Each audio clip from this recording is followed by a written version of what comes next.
Hey guys, I'm Christine Williamson. This is Rise. We're live right here every single Sunday at 10:30 a.m. Central. Thanks for rocking with me. Today, we're sitting down with Texas Tech men's basketball player Brandone Francis. We check in with you guys on social media. And then finally, we're going to talk a little Big 12 volleyball.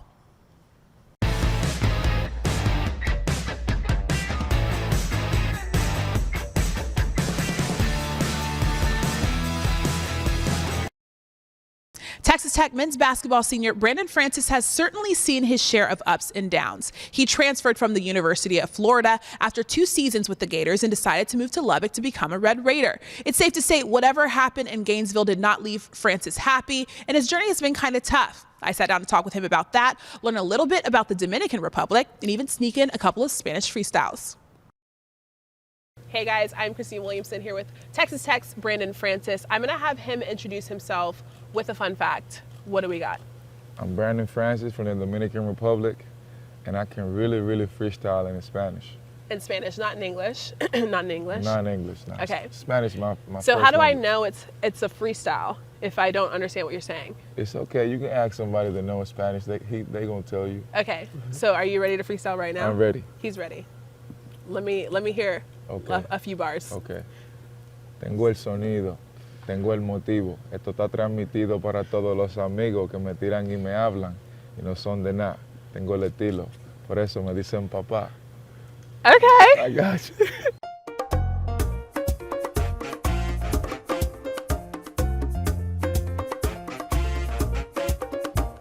Okay, so I want to talk about something that I saw when I Googled you. I saw that this summer you went to like KFC, or was it KFC or Popeyes, some kind of chicken place. Church chicken. Churches, close. Right. Hopefully nobody gets mad at me getting all those Good. confused. And you gave somebody the shoes off your feet. So I kind of want to understand what exactly happened there. What's the story behind that? I was getting some chicken, and this guy came up to me and asked me about my shoes. He said, like, there's some pretty nice shoes right there. And I was like, what size you wear? Do you like them? And he was like, for sure. And I was like, do you want them? And he was a little shy, you know. He was, you know, a little bit, you can tell he had issues. So I was being super extra nice to him. And I just take him off and give it to him.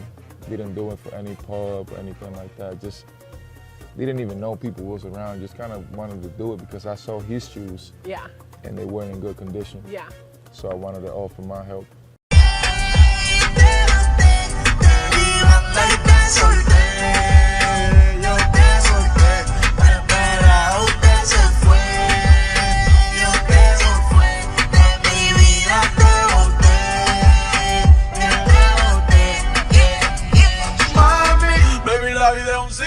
So you talked about how your second language is English. You just learned it a few years ago. You're from the Dominican Republic. I know you rep it so hard. Hard. When was the last time you went home? I went home like 2 years ago. I haven't seen my mom or any of my family in 2 years, so it's pretty hard for me, but at the same time, I know they're watching, and they're gonna be watching when the season starts. So a lot of people, I feel like they don't know that much about the DR. No. Probably not. So what do we need to know? What's your home like? It's probably the best spot to go and have a little vacation. Just go out there and have fun, enjoy. It's a very poor country, but we have a lot of great places that you can go and enjoy yourself. So if I wanted to go to vacay, what would I need to go do? You need to go to my city. Okay. La Romana. La Romana. Punta Cana. That's where you need to go. That's what it's at. If I was like, this is like staple Dominican Republic food, what would it be? Rice, plantains, and either steak or chicken. Okay. And you also have to put the beans in there, you know? Put the beans in the You gotta rice? put the beans in the rice. Do I mix all that together? You or don't is mix it like... you just eat it, just kind of, you know Chipotle? Yeah. Yeah, but we, you know, kind of like that, but the Dominican real version, like real Dominican.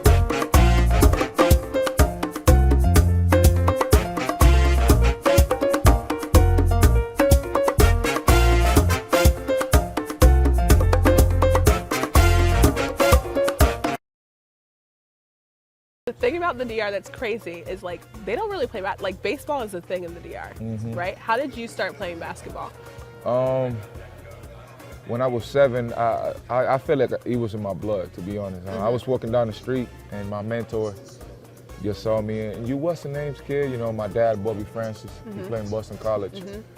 He went out down there in 1994 to play in the DR. And, you know, my mentor just saw me, asked me if I wanted to play, really. Yeah. And I just started playing, and I started getting better. I created love for the game, and, you know, thank God it paid off. But I started playing baseball first. But I was going to ask you, what happened with baseball? I wasn't that good. I couldn't really catch the ball, but I was a great defensive player in baseball, but I couldn't really hit. Money! That's money!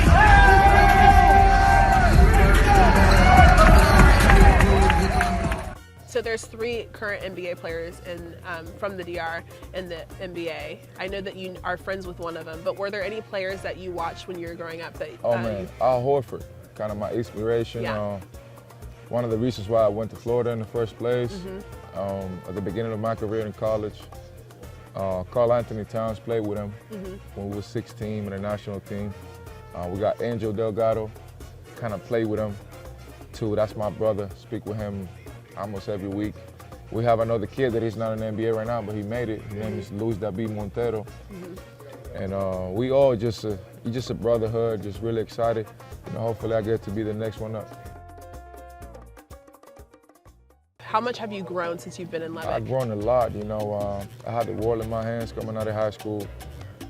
You know, have a path written for myself. You know, I didn't know I was about to be in college for so long. Coming out of high school with, you know, highly recruited and all that, and, you know, have a little bit of adversity. And when I left Florida, I was just mad at the world because I viewed my life differently. I never imagined me coming to Texas Tech, but you know, if I had to do it again, I would do it. I mean, it changed my life. It's getting me prepared. I can thank Coach Beard enough for, you know, helping me and making me a better human and a better player. And you know, I'm just ready to go. I mean, that's the past. I was just mad at the world, just mad, you know, because I didn't do the things that I had planned for me. And but I figured out that God had all the things planned for me, and you know, that's what I'm on right now. You mentioned Chris Beard and how much he's helped you. What specific ways has he helped you grow? He helped me to be mentally strong and to realize that I got to work really, really, really hard to get what I want to be.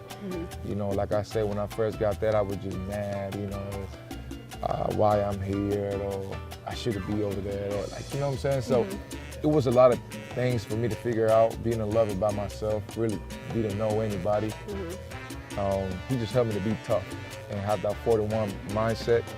And I just feel like he turned me into a man and will turn me into a better player, no doubt. A wide variety of things. Here's Culver after the steal. Brandone Francis going to finish. All right, so I'm going to have, this is how we're going to end this interview. Okay. I just decided it. Okay. You said you freestyle off the dome. I don't believe you. Nah, so you got to the believe only me. way, because I don't understand, the only way that we can make sure that this is the truth You is got if it. you freestyle a close of this interview right now. Okay, what? Okay. Estamos en el Big 12, tú sabes que represento. Mírame mi acento en el pavimento, cómo me siento. Soy de Dominicana y estoy con mi amiga, que ahora es mi hermana. See?